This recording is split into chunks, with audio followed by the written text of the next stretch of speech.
श्री अन्नपूर्णा मन्त्रस्थलः।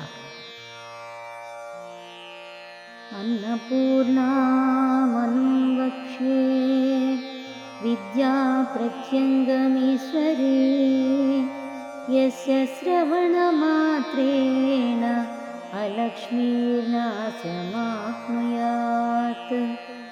प्रणवं पूर्वमुच्चार्य मायां श्रियमधोक्षरे कामं नमः पदं प्रोक्तं पदं भगवतीत्यथा।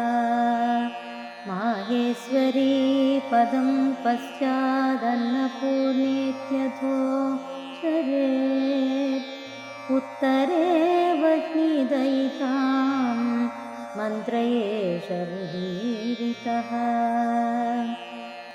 ऋषिब्रह्मास्य मन्त्रस्य गायत्री चन्द्रैरितम्। अन्नपूर्णेश्वरी देवी देवता प्रोच्यते बुद्धिः।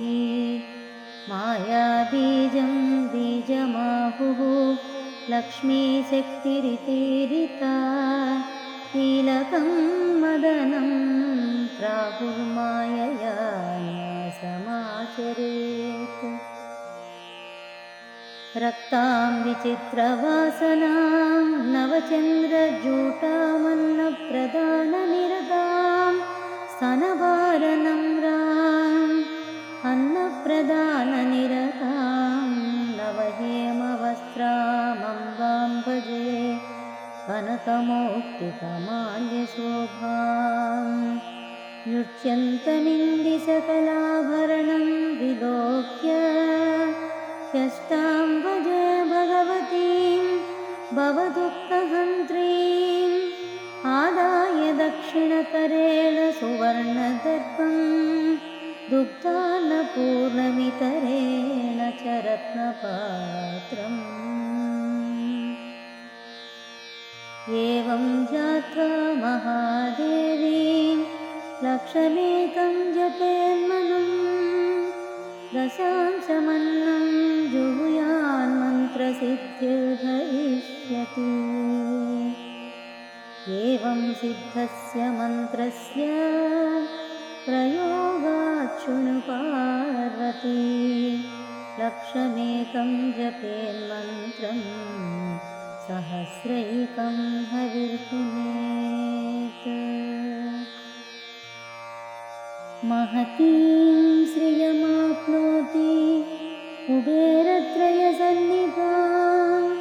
जपैकलक्षं मन्त्रज्ञो पुनेदन्नं दशांशकम्। तत्कुलेन समृद्धिः स्यादक्षय्यं नात्र संशयः।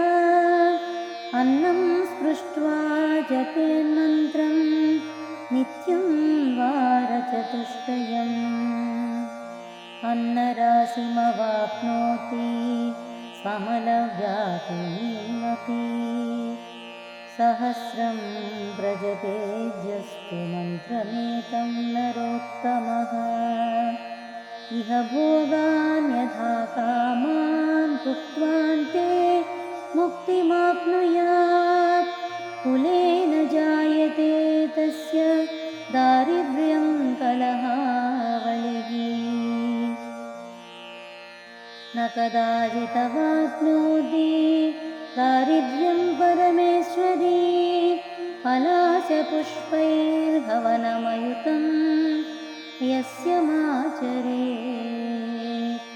स लब्ध्वा महतीं कान्तिं वशीकुर्याज्जगत्त्रयम्। पयसा हवनं मत्योय आचरति कालिकः। तद्देहे पशुवृत्तिः स्याद्गावस्य बहुदुर्गताः। एवं मन्त्रं जपेन्मर्त्यो न कदाचिल्लभेद्भयम्। असौख्यमश्रियं दुःखं संशयो नात्र विद्यते। हविष्येण पुनीत्यस्तु नियुतं मानवोत्तमम्। पुरुषोत्तमः सर्वान् कामानवाप्नोति दुर्लभानप्यसंशयः अन्नपूर्णा प्रयोगोय मुक्तो भक्तेष्टदायकः किमन्यदिच्छसि श्रोतुं भूयो मे वद पार्वती।